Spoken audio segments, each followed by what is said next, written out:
नमस्कार, बहुत बहुत स्वागत आपका अनादि टीवी पर। मैं हूं आपके साथ पारुल। एग्जिट पोल पर आभासी जंग। उत्तर प्रदेश में 7वें और अंतिम चरण का मतदान सोमवार को खत्म हो गया। इन 7 चरणों में तमाम दलों ने जमकर जोर लगाया था। नतीजे तो ईवीएम में कैद हो गए जो 10 तारीख को सामने आएंगे, लेकिन इसके बाद आए एग्जिट पोल्स ने तमाम दलों की नींदें उड़ा दी। बीजेपी को मुस्कुराने का मौका जरूर मिला, लेकिन बाकी दलों को जोर का झटका लगा। झटका भी इतना तेज कि दलों ने एग्जिट पोल को ही कटघरे में खड़ा कर दिया, जिसके बाद पूरे सूबे में सिर फुटवल शुरू हो गया। समाजवादी पार्टी के नेता और समर्थक सोशल मीडिया पर दावा कर रहे हैं कि 10 तारीख को आने वाले नतीजों के बाद सारा माजरा बदल जाएगा और सपा स्पष्ट बहुमत के साथ सरकार में आएगी। सपा समर्थकों में एग्जिट पोल्स जारी करने वाले संस्थानों के प्रति नाराजगी है, तो बीजेपी समर्थक एग्जिट पोल्स का हवाला देकर न केवल सपा को आड़े हाथों ले रहे हैं, बल्कि चुटकी लेते भी नजर आ रहे हैं। इसी क्रम में ट्विटर पर सपा समर्थकों ने #10 मार्च अखिलेश आ रहे हैं ट्वीट करना शुरू कर दिया, जो इस वक्त ट्विटर पर ट्रेंड कर रहा है। इसके साथ ही तरह तरह के दावे किए जा रहे हैं। इधर बीजेपी समर्थकों ने भी #10 मार्च अखिलेश आ रहे हैं के जवाब में #इलेक्शन रिजल्ट्स के साथ चुटकी लेना शुरू किया है। जाहिर है एग्जिट पोल्स एग्जैक्ट पोल नहीं है, लेकिन क्या इन्हें सिरे से खारिज करना ठीक होगा? सवाल यह भी है कि क्या एग्जिट पोल्स गलत साबित होंगे? एग्जिट पोल्स पर सवाल उठाना या सवाल उठना लाजमी भी है, क्योंकि एग्जिट पोल्स में एक बार फिर योगी सरकार बनती दिख रही है। जाहिर सी बात है विपक्ष सवाल उठाएगा। हालांकि असल नतीजे 10 मार्च को आएंगे। नतीजों से पहले सभी पार्टियां अपनी अपनी जीत के दावे कर रही हैं। एग्जिट पोल्स में बेशक सपा दूसरी बड़ी पार्टी दिख रही है, लेकिन पार्टी के अध्यक्ष अखिलेश यादव ने दावा किया है कि राज्य में उनकी सरकार बनने वाली है। तो ये दावे, ये बातें और जो बयानबाजियां निकलकर सामने आ रही हैं, आज भी अखिलेश जी का ये बयान कि जहां हार रही है बीजेपी वहां डीएम को काउंटिंग स्लो करने के लिए कहा गया है, तो कई और चीजें हैं जो धीरे धीरे और निकलकर सामने आएंगी। हालांकि अब वक्त बहुत ज्यादा नहीं है। 10 तारीख में मिलियन मेहमानों से जो हमारे साथ चर्चा में जुड़ रहे हैं उनके साथ हम बातचीत भी करेंगे और ये समझने की कोशिश करेंगे।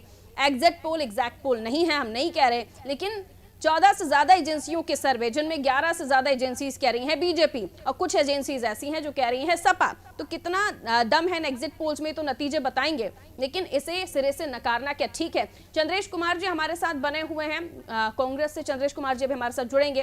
कंचन द्विवेदी जो हमारे साथ बनी हुई है, भारतीय जनता पार्टी की प्रवक्ता है, आप बहुत स्वागत करती हो। महिला शक्ति, आज महिला दिवस की बहुत बहुत शुभकामनाएं कंचन जी आपको। सुल्तान अहमद जी नेता हैं, सपा से हमारे साथ जुड़े हुए। सुल्तान साहब आपका भी बहुत बहुत स्वागत। सैयद रजा रिजवी साहब वरिष्ठ पत्रकार हैं, हमारे साथ जुड़े हुए हैं। सैयद साहब आपको भी बहुत बहुत स्वागत करती हूँ। रिजवी साहब, आपसे हम चर्चा की शुरुआत करते हैं। तमाम तरह के बयान सामने आ रहे हैं, जहां अखिलेश यादव को ये कहते हुए भारतीय जनता पार्टी चुटकी ले रही है कि ये जो एग्जिट पोल है भले ही नतीजे नहीं है, लेकिन ये बिल्कुल भी गलत नहीं है, लेकिन अखिलेश यादव जी या सपा के समर्थक जो है वो मानने को तैयार नहीं है। अब जब एग्जिट पोल सामने आए हैं, हम नहीं कहते कि 100% सही होंगे, और पश्चिम बंगाल में जो एग्जिट पोल सामने आए थे वो भी कहीं ना कहीं हम इस पर शक करने को मजबूर कर रहे हैं, लेकिन क्या इसे सिरे से नकारना ठीक है? क्या बीजेपी का इस पर ओवर कॉन्फिडेंस दिखाना और सपा का बिल्कुल इसे नकारना, कितना सही मानते हैं आप इसको? देखिए, आपने बिल्कुल सही कहा पारुल जी कि एग्जिट पोल सही नहीं होते हैं। आपको बता दूं, दिग्विजय सिंह जब तीसरी बार मुख्यमंत्री बने हैं तो उनका कोई भी एग्जिट पोल ये नहीं कह रहा था कि वो चीफ मिनिस्टर बनेंगे, लेकिन वो चीफ मिनिस्टर बने। मैं आपको और आप देखिए, यही बिहार के अंदर तेजस्वी को बिल्कुल नंबर 1 दिखा रहे थे सब एग्जिट पोल, और वहां तो तैयारी पूरी हो गई थी, बोर्ड बैनर लग गए थे कि तेजस्वी जो है वो चीफ मिनिस्टर। लेकिन उसके बाद क्या हुआ आप खुद जानती हैं कि वो नहीं बन पाए। तो एग्जिट पोल जो ओपिनियन पोल, ये ओपिनियन है, ये कोई वो नहीं है। और आज अखिलेश ने जो 2 बातें कही वो जरा से हमें जरा चुभ रही है। वो एक बात है, उन्होंने कहा साहब लोकतंत्र का ये आखिरी चुनाव है, उनके हिसाब से क्या समझा, क्या लफ्ज कहा वो नहीं। दूसरे उन्होंने कहा कि अब जो है वो सरकार क्रांति से बदलेगी, अगर सरकार बदलेगी, अब तो चुनाव होगा तो क्रांति से बदलेगी। देखिए, कहना अखिलेश को ये चाहिए था, मैं एक नाकिस मेरी राय है, एक छोटी मेरी राय है, मैं बहुत बड़ा लीडर नहीं हूं, तो राष्ट्रीय अध्यक्ष हैं। खाली उनको आज ये कहना चाहिए कि भाई ऐसा है कि हमारे जो कार्यकर्ता हैं, हमारे जो फॉलोअर हैं, हमारे जो मतदार हैं, जो कैंडिडेट हैं, वो ईवीएम को ठीक से देखें और काउंटिंग को चाहे रात में तक हो चाहे सुबह तक हो, काउंटिंग को बिल्कुल जाग के अच्छे तरीके से कराएं, जिससे अपना एक वोट भी बर्बाद नहीं होना चाहिए। एक एक वोट का जो है पूरा हिसाब होना चाहिए, और एक एक वोट जो है वो हमारे खाते में जो गया है वो हमारे खाते में आना चाहिए। नहीं, लेकिन रजी साहब वो तो कह रहे हैं कि जहां हार रही है बीजेपी वहां डीएम को काउंटिंग स्लो करने के निर्देश दिए गए हैं, वो ये भी कह रहे हैं। देखिए वो राष्ट्रीय अध्यक्ष हैं, उनके बीच में बातें हुई होंगी, वो बात सुने होंगे, हम लोग को तो ऐसी जानकारी नहीं है सुलह करने के लिए। लेकिन सुलह जो है जब और राज्यों में सुलह सुलह किए गए हैं, हुए हैं, 12 बजे रात तक हुए हैं, सुबह सुबह तक काउंटिंग हुई, ऐसा नहीं काउंटिंग। अब उसमें जीत जी हार किसकी हुई काउंटिंग मैं नहीं जानता हूँ, लेकिन इसमें दो चीजें समझने की जरूरत है पारुल जी, बिल्कुल शार्ट में बता दूं। जी पहला तो जो पोस्टल बैलेट है, 12,000, 13,000, 14,000, 11,000 लखनऊ में पड़ा। आप सोचिए, तो पोस्टल बैलेट का भी बहुत बड़ा रोल है। ये कहीं भी एग्जिट पोल पोस्टल बैलेट को लेकर के नहीं आ पाया, क्योंकि पोस्टल बैलेट किसी ने बताया नहीं है। तो पोस्टल बैलेट का बहुत बड़ा रोल है। और भारतीय जनता पार्टी की जो बढ़त दिखा रहे हैं, वो बढ़त में मेरे हिसाब से लग रहा है कि जो फाइट दिखाई गई पूरी यूपी में, हम लोगों ने भी कहा कि साहब समाजवादी पार्टी और भारतीय जनता पार्टी की टफ फाइट है। मैंने कई बार कहा, समझिए कि बहुत टफ फाइट है, क्योंकि मैंने मार्जिन भी जमीनी बहुत कम हालात बताता, अगर जीत हार का मार्जिन भी होता है वो भी बहुत कम होगा। बहुत कम बताया था कि मार्जिन होगा, और टफ फाइट है। कई विधानसभा मैंने जाके देखा भी था कि टफ फाइट लग भी रहा था, वोट जिस तरीके से दे रहे थे। तो इसमें जब टफ फाइट सपा और बीजेपी की बताई गई, तो हमें लगता है जो भारतीय जनता पार्टी का मूल वोटर था दलित समाज, उसने कहीं ना कहीं भारतीय जनता पार्टी की तरफ वोट बढ़ाया है। दूसरे महिलाओं का प्रतिशत जो है बताया जा रहा है 75% महिलाओं ने वोट दिया है। तीसरे तो चौथे महिलाओं फेज में में आते भी आते महिला वोटर बढ़ गए। बढ़ गए। तो ये महिला वोटर जो बढ़ी है, तो इससे भारतीय जनता पार्टी की जो सीट बढ़ी है, जो दिखाया जा रहा है कि सरकार बढ़ रही है, हमें लगता है ये है। ठीक है, मैं सपा के पास जाते हुए सुल्तान साहब, ये तमाम जो एग्जिट पोल्स हैं, हम भी नहीं कह रहे कि आप इसको 100% माने, लेकिन 100% नकार दें, क्या ये सही है? सुल्तान साहब सुन पा रहे हैं आप मुझे?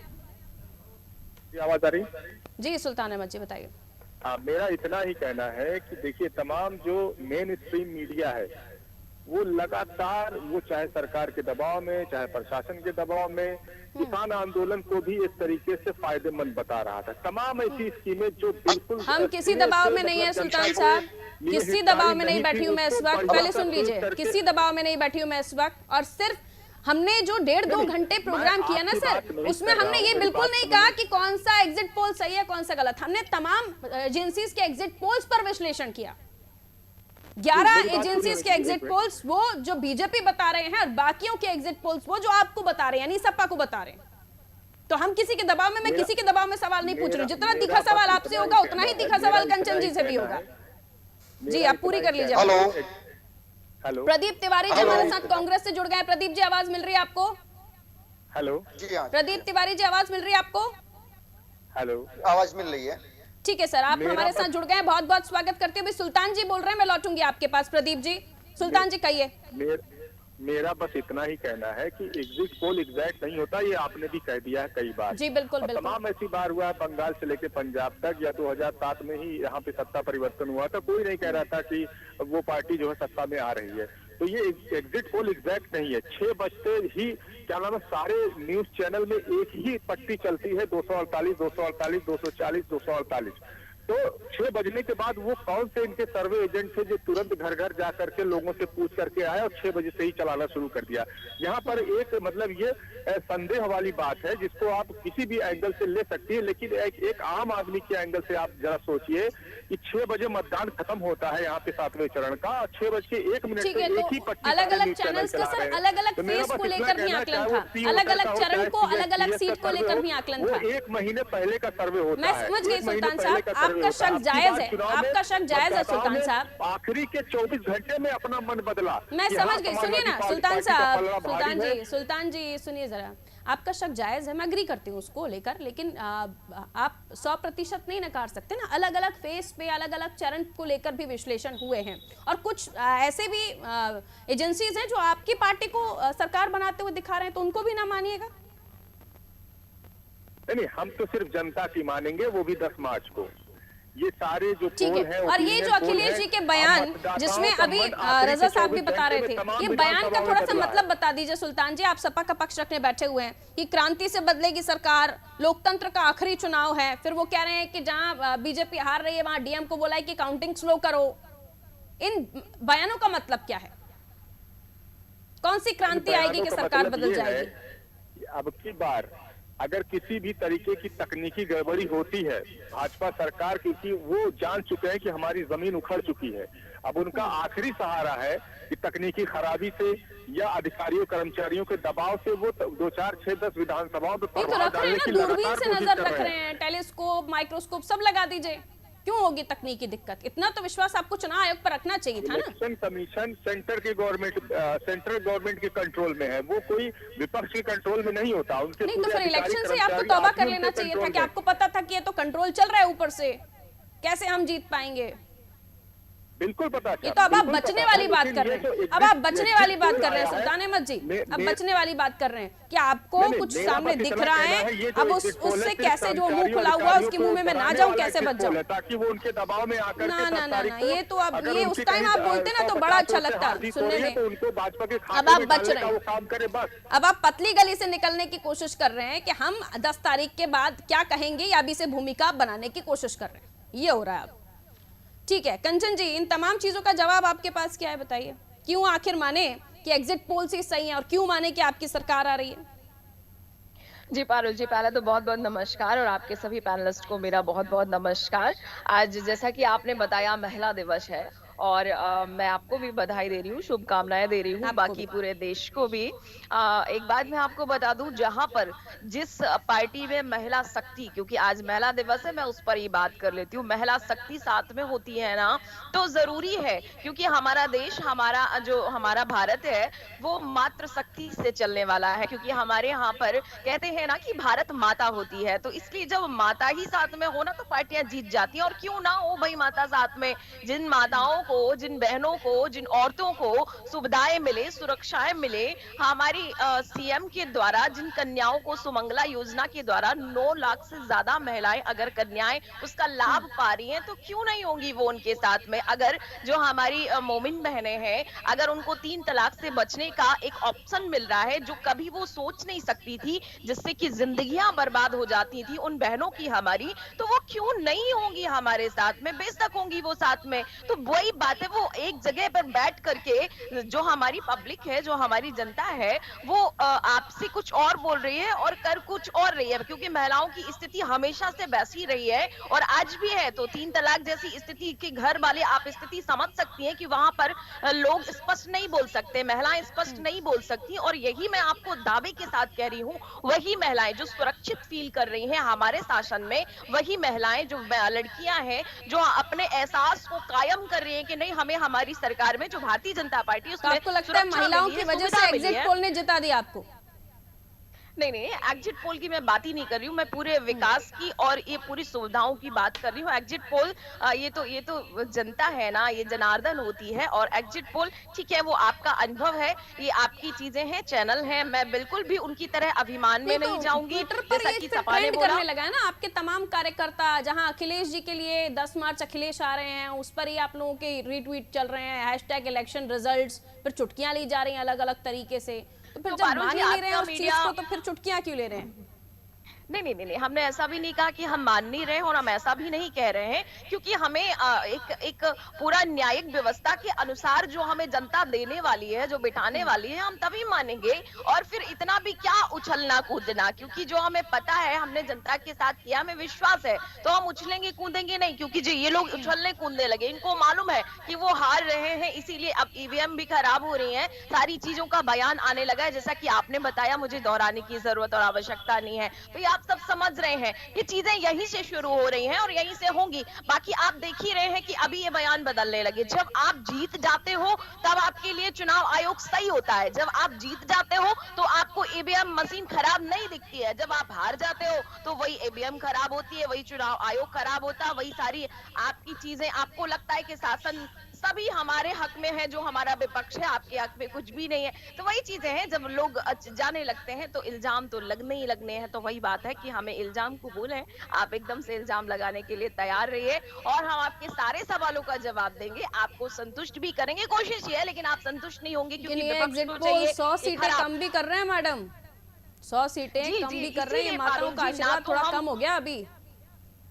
इसीलिए पारुल जी हम ना तो कह रहे हैं कि भाई हम आ ही रहे हैं, ना हम इन लोगों की तरह उछल कूद रहे हैं। हमें इंतजार है अपनी जनता का, अपने लोगों का, जो हमारी जनार्दन है उनका हमें इंतजार है कि वो किस प्रकार से आशीर्वाद हमारे विकास के तौर पर, हमारे काम के तौर पर, उनके हितों के तौर पर वो हमें क्या दे रहे हैं, इसलिए हम इंतजार ठीक कर है रहे हैं। प्रदीप तिवारी जी, तमाम एग्जिट पोल्स अलग अलग दावे कर रहे हैं लेकिन कांग्रेस को 10-12 से ऊपर नहीं दे रहे हैं और एग्जिट पोल्स को लेकर ही बात हो रही है तो ये भी पूछा जाएगा कि साहब कोई यकीन कर रहा है, कोई नहीं यकीन कर रहा है, लेकिन एकदम से 60 से पहुंचकर हम 300 या 7 से पहुंचकर हम 200 पहुंच जाएं, ये एग्जिट पोल क्या कोई भी दावा नहीं कर सकता?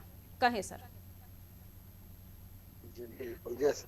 कांग्रेस पार्टी के लिए मैंने आपसे पहले भी चर्चा में कहा है कि कांग्रेस पार्टी इस बात पे विश्वास करती है कि जो प्रदेश की जनता है, जिसको भारतीय जनता पार्टी ने चला है, कांग्रेस पार्टी ने उसके लिए काम किया है। प्रदेश के लिए, प्रदेश के हर वर्ग के लिए कांग्रेस पार्टी रोड पे रही है, उसके मुद्दों को लेकर के रोड पे रही है और कांग्रेस पार्टी इसीलिए आश्वस्त है। मैं कल भी आपसे यही कह रहा था कि कांग्रेस पार्टी इसीलिए आश्वस्त है कि कांग्रेस को पूरा भरोसा है कि जब 10 मार्च को रिजल्ट आएगा तो भारतीय जनता पार्टी जो है वो उत्तर प्रदेश की सत्ता से आपको जाती हुई दिख जाएगी। उत्तर प्रदेश की सत्ता में भारतीय जनता पार्टी को जनता ने उत्तर प्रदेश की नकार दिया है वो। और अभी आप कह रही थी कि जो एग्जिट पोल आए हैं, एग्जिट पोल पे भरोसा क्यों ना करें। देखिए, जब आप कहती है कि हाँ एग्जिट पोल का अनादि टीवी के द्वारा विश्लेषण किया गया, तो विश्लेषण में इसका भी ध्यान रखा गया होगा कि इस एग्जिट पोल में कितना डेटाबेस लिया गया, कितने, क्या 100 लोगों से पूछा गया पूरी? हाँ। जी जी बिल्कुल बिल्कुल। 4 लाख की विधानसभा में जहाँ पे 4 लाख वोटर होता है, वहां पे कितने लोगों से सैंपल लिया गया, कितने लोगों से कलेक्ट किया गया, तो ये सारी चीजें मायने रखती हैं। जैसे भी हमारे समाजवादी पार्टी के जो प्रवक्ता है, हमारे मित्र, वो भी बोल रहे थे कि पता नहीं कौन सा ऐसा इनका मैकेनिज्म रहता है जो डेटा लेते हैं कि 6 बजे 6:30 बजे एकदम से ओपन कर दिया कि हाँ इतना इतना सीट आ रहा भारतीय जनता पार्टी का। भाई 6 से 6:30 के बीच में भी वोटिंग कहीं कहीं पे हो रही थी। पता नहीं एग्जिट पोल में कैसे आप ले आते हैं। ये एग्जिट पोल जब अलग अलग राज्यों में कांग्रेस को जताते थे तब प्रदीप जी आपको होना चाहिए था उस वक्त आपसे भी जवाब लेना चाहिए था। जी बिल्कुल बिल्कुल, आप जवाब लीजिए, उस समय पे भी जवाब लीजिए हमसे। और कांग्रेस पार्टी अलग अलग राज्यों में आपकी भी सरकारों को नहीं एग्जिट पोल्स ने जिताया है। जी जी जी, मैं वही कह रहा हूँ ना, कांग्रेस अति उत्साहित नहीं होती एग्जिट पोल को लेकर के। अगर वो हमारे फेवर में भी होता, अगर हमारे फेवर में भी होता तो हम उत्साहित नहीं होते। 10 मार्च को सभी को इंतजार करना चाहिए। जो एग्जैक्ट पोलिंग हुई है 10 मार्च को सबको पता चल जाएगा। ठीक है रजा साहब, एक छोटी छोटी टिप्पणी में अलग अलग पार्टियों के को लेकर, उनकी मेहनत को लेकर, उन्होंने क्या त्रुटियां की हैं उसको लेकर मैं आपसे बात करना चाहूंगी। पहले मैं चाहूंगी आप कांग्रेस से ही बात हो रही थी तो कांग्रेस के लिए ही कहें कि आपको क्या लगता है कि आज की तारीख में अगर कांग्रेस की पोजीशन उत्तर प्रदेश में अच्छी हुई है तो वो क्यों हुई है, और अगर वो और अच्छा करते तो उसके लिए उन्हें क्या करना चाहिए था। बार बार ये बात कही जाती है कि यूपी में दिल्ली के कांग्रेसी नेताओं ने टूरिज्म सिर्फ किया है, टूरिस्ट समझ के वो आए भी हैं, तो राहुल जी भी बहुत लेट आए हैं, प्रियंका जी ने भी अपनी पूरी कोशिशें की, तो एन 2-2.5 साल पहले उन्होंने शुरुआत की। तो कांग्रेस के लिए आप क्या कहना चाहेंगे, फिर सपा और फिर बीजेपी? ये सही है कि एक चीफ मिनिस्टर जो कांग्रेस के हैं वो यहाँ आए थे और आने के बाद कई विधानसभाओं में वो गए थे, और इसके अलावा जो और लीडर कांग्रेस के आए थे वो आए यहाँ कांग्रेस भवन में प्रेस कॉन्फ्रेंस की, और प्रेस कॉन्फ्रेंस करके वो चले गए। और प्रियंका गांधी जो है वो उत्तर प्रदेश में रहकर कांग्रेस को मजबूत करने में लगी हुई है। कांग्रेस का भी उस तरीके से संगठन जमीनी हकीकत में नहीं बन पा रहा है। कोशिश वो बहुत कर रही है, ऐसा नहीं कोशिश नहीं कर रही है। और उन्होंने कोशिश भी किया कि साहब जो मैनिफेस्टो है, उन्होंने मैनिफेस्टो कई पार्ट में जारी किया। युवाओं की नौकरी के लिए अलग जारी किया, महिलाओं के विकास के लिए अलग जारी किया, किसानों के लिए अलग जारी किया, अलग अलग दिन पर जारी किया। तो कांग्रेस ने मेहनत किया है जमीनी हकीकत पे, लेकिन अभी जनता का दिल वो जीत नहीं पा रही है, और जनता अभी वो उस पर विश्वास कांग्रेस पर बहुत नहीं जमा पा रही है। इसलिए जनता का वोट जो है, क्योंकि कांग्रेस सपा की तरफ मूव करिए अब सर। सपा को अभी आप कहाँ देख रहे हैं और कहाँ वो गलती की? क्या जयंत के साथ उनका फर्स्ट फेज में जाना फायदेमंद रहा? देखिए, सपा की जो हल्की से गलती है वो गलती ये रही है कि सपा ने सैनी तो मिला लिया, उन्होंने सैनी को ले लिया, दारा सिंह चौहान को ले लिया, चौहान का वोटर ले लिया, मौर्य को ले लिया, उन्होंने जो है वो राजभर को ले लिया। लेकिन एक बड़ा समुदाय जो था वो, उस पर समाजवादी पार्टी ने बहुत चिंतन नहीं किया, दलित समुदाय पर। चंद्रशेखर उनके पास आए, चंद्रशेखर एक दलित का चेहरा है उत्तर प्रदेश में भी। वोट कितना मंगवाते हैं लाते हैं वो एक अलग मुद्दा है, लेकिन वो चेहरा है दलित का, लोगों ने कबूल किया उसको। तो वो आए उनके पास, अखिलेश एक से बड़ा बात भी वोट की और बैंक जिस बात पर नहीं ध्यान बनी। देना है, गलती हो सकती है सपा के लिए, बीजेपी के लिए क्या क्यों कहना है सर आपका? क्यों अब वही देखिए, भारतीय जनता पार्टी का यही हुआ कि फाइट हम लोग दिखा रहे थे कि साहब जो है उत्तर प्रदेश में टफ फाइट समाजवादी पार्टी और भारतीय जनता पार्टी में, और यही हुआ कि जो बीजेपी का दलित वोटर था वो धीमे से कहीं ना कहीं जो है वो भारतीय जनता पार्टी का की तरफ चला गया, जिससे जो ये ठीक है, आपको पोलिंग लगता है जो, दलित जो वोटर एग्जिस्ट चंद्रशेखर आजाद की तरफ या बीएसपी की तरफ शिफ्ट हुआ है? ये ये ये बीजेपी की तरफ धीमे से आ गया, कुछ परसेंटेज, 100% दलित नहीं आया, लेकिन इतना परसेंट आ गया कि जो जो ओपिनियन पोल वो भी दिखाया जो जा रहा है। योजनाओं को लेकर बाद में प्रचार प्रसार शुरू हो गया, योजनाओं हाँ, से सीधा योजनाओं में, माइंड पर और कई अटैक करना शुरू मिनिस्टर किया। चार पांच महीने पहले कई मिनिस्टर बनाए गए, जैसे मोहनलालगंज के किशोर जी मिनिस्टर बनाए गए, सेंट्रल में बलरामपुर के जो है दलित समुदाय के पलटू राम मिनिस्टर बनाए गए, हमारे राष्ट्रपति जी पूरे उत्तर प्रदेश में ट्रेन से टहले, तो कहीं ना कहीं ये जाकर के उसका कहीं ना कहीं असर पड़ा ठीक है है। और वो वोट आया है। उस वोट से ये जो जो पोलिंग दिख रही, जो टफ फाइट थी पोलिंग दिख रही है बीजेपी भारतीय जनता पार्टी ठीक को है, यानी अब हम जो दलित वोट चर्चा का कर रहे हैं उनको एग्जिट पोल्स के नंबर पर नापिए तो कहीं ना कहीं तो फिट बैठते हुए नजर आ रहे हैं। भले ही आप किसी भी एजेंसी का एग्जिट पोल उठाकर देख लें, मैं किसी भी एजेंसी को कोई ऐसा स्पेशली सपोर्ट नहीं कर रही। एक डीबी लाइव एजेंसी ने समाजवादी पार्टी को पूर्ण बहुमत बताया। मैं वही कह रही हूँ ना, 14 से ज्यादा एजेंसियों ने सर्वे किया है, लेकिन 11 एजेंसीज हैं जो भारतीय जनता पार्टी की सरकार बना रही है, बाकी सपा की सरकार बनाते हुए नजर आ रही है। अब मैं एक एक कमेंट ले लेती हूँ तीनों मेहमानों से। कंचन जी, क्या कहेंगे आप रजा साहब की बातों पर? जी, मैं एकदम से रजा जी को सुन पा रही थी और जो भी उनका विश्लेषण है वो उनका है, इसलिए मैं बिल्कुल भी उनकी बात पर नहीं जाऊंगी क्योंकि वो एक वरिष्ठ पत्रकार है। मैं यही कहूंगी और अपनी पार्टी के बारे में कहूंगी कि हमने जो कार्य किया है उसको कोई नकार नहीं सकता। आपने कभी ये सोचा नहीं होगा या फिर हमारी पूर्ववर्ती सरकारों ने ये कभी ध्यान नहीं दिया है, जहां पर स्वास्थ्य के लिए कोई काम होना चाहिए, क्या कोई ऐसी योजना रही है जिससे कि लोगों को फायदा हो रहा हो? नहीं रहा है। हमने वो कार्य करके दिया है जो जो स्वास्थ्य की चीजों में होना चाहिए था। हमने 6 करोड़ से लोगों को, ज्यादा लोगों को बीमा कवर दिया है, जहां पर कोई योजना नहीं थी हमारी योजना आकर के काम कर रही है। माफिया जहां पर लोगों को परेशान करते थे, लोगों की जमीन, गरीबों की जमीन, एक नेता ऐसा है जो कि आज जेल में है और उन्होंने वो कार्य किया था। आप नाम समझ नहीं रहे दलितों होंगी। पर थोड़ा सा आप वीक पड़ गए, दलित वोटर्स पर आप थोड़ा सा वीक पड़ गए, इस पॉइंट को आप अग्री करती हैं कि नहीं करती हैं? नहीं, कैसे पारुल जी, दलित पे कैसे हम वीक पड़ जाएंगे? क्योंकि हमने कभी भी इस टाइप की राजनीति नहीं की ना, हम एमवाई फैक्टर जैसा कोई फैक्टर नहीं बनाया। हमारा नारा था सबका विकास, सबका ही विश्वास, सबका ही प्रयास, हम ठीक सबके है। साथ काम सुल्तान करने वाले साहब, लोग। सुल्तान साहब, आप रजा साहब की बातों से कितना अग्री करते हैं, कितना इत्तेफाक? देखिए, रजा साहब का वो अपना एनालिसिस है, बस मैं इतना ही कहना चाहूंगा कि जब तमाम ऐसी पार्टियों के लोग होते हैं जो उसके कैडर वोट होते हैं, ऐसा लगता है कि एम किसी का कैडर है, वाई किसी का कैडर है, दलित किसी का कैडर है, लेकिन जब रोटी कपड़ा मकान पे लात पड़ती है तो अंत में आदमी फैसला लेने पे मजबूर होता है। और अब की बार लोगों को ऐसा लगा कि हमें भाजपा सरकार से मुक्ति चाहिए, क्योंकि जिस तरीके से कोरोना में इन लोगों ने कुप्रबंधन से लोग पैदल आए, बंबई से, गुजरात से पैदल आए, आज इनकी जो है प्रचार की गाड़ियां हजारों की संख्या में निकली, लेकिन उस समय ये ट्रेन तक की व्यवस्था नहीं कर पाए, लोग मर गए रास्तों में आते आते, लोग भूखे मर गए, लोगों के रोजगार चौपट हो गए। तो ऐसी परिस्थिति में जो बहुत बड़े बड़े भाजपाई थे, मैं जानता हूँ पर्सनली उनको, जो मतलब जन्मजात भाजपाई, उन्होंने कहा कि ठीक है आपकी बार हम अखिलेश को देंगे, लेकिन हम रहेंगे भाजपाई। वो हमारा अखिलेश है और हमारा विचार भाजपा का, ये हुआ टक्कर अपनी बात। फिर वही बात होगी ना, सपाइयों का अखिलेश जी को कोरोना टाइम पर भी बाहर नहीं देखा, प्रियंका जी ने तो फिर भी बस भिजवाने की सुविधा करने की बात रखी थी। चलिए प्रदीप जी, सरकार नहीं थी, ये सरकार का काम था मैडम, और जो भी स्वास्थ्य सेवाएं दे पाई सरकार, प्रियंका जी भी तो विपक्ष में ही थी सर, प्रियंका जी भी तो विपक्ष में बैठी हुई हैं, वो अखिलेश के कोशिश तो उनकी भी थी, कोशिश तो हमारी भी थी, कोशिश तो रजा साहब की भी थी, कोशिश तो आपके आसपास रहने वालों की भी थी कि हम कैसे भी लोगों की, अपने आसपास के लोगों की मदद कर पाए। कोरोना का स्थिति ऐसी थी कि हम एक दूसरे की मदद कर रहे थे, तब जाके हमारे घर में 2 रोटी बन रही थी तो दूसरे के घर में 2 रोटी बन रही थी, ये हालात तक हो गए थे। जो छोटे घर के लोग हैं या फिर जो गरीब लोग हैं, उनकी स्थिति देखिए तो हालात बड़े बदतर थे। उसको छोड़िए, की सुविधा तो दे सकते हैं लोगों को। हाँ, तो ये मत कहिए कि आपका काम नहीं था, हम सबका काम था, मेरा भी काम था, रजा साहब का भी काम था, जो लोग दर्शक देख रहे हैं सबका काम था कि एक दूसरे की मदद करते हैं, वो परिस्थितियां ऐसी थी। ठीक है, तो इंसानियत के नाम पर काम करना था वो हमें। ठीक है, प्रदीप तिवारी जी, कितना सहमत आप रजा साहब की बातों से? देखिए रजा साहब ने जो एनालिसिस किया है वो एनालिसिस उनका हो सकता है अपना, मगर कांग्रेस पार्टी पूरी तरीके से आश्वस्त है कि जिस तरीके से पिछले 5 वर्षों में भारतीय जनता पार्टी ने बेरोजगारों के साथ में धोखा किया है, किसानों के साथ में धोखा किया है, और कांग्रेस पार्टी ने और हमारी नेता ने उन सबके मुद्दों को लेकर के प्रदेश की सत्ता के साथ में लड़ाई करी है, प्रदेश की सत्ता के साथ में आंदोलन किया है, सड़कों पे उतरी है। कांग्रेस पार्टी आश्वस्त है।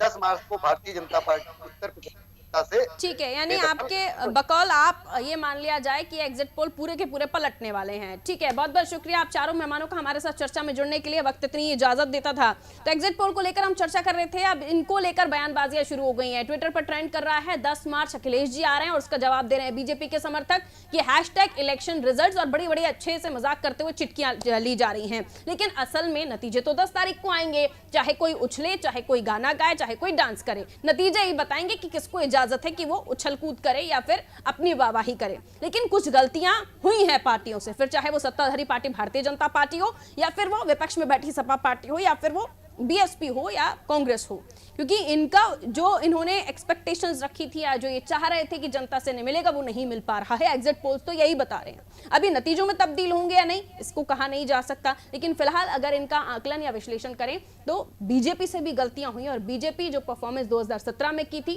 वैसा करती हुई नहीं दिख रही है। तो उस पर भी विश्वास बीजेपी को करना होगा अगर वो एग्जिट पोल पर के जीत पर विश्वास कर रहे हैं तो। दीजिए इजाजत, रखिए अपना ख्याल, नमस्कार।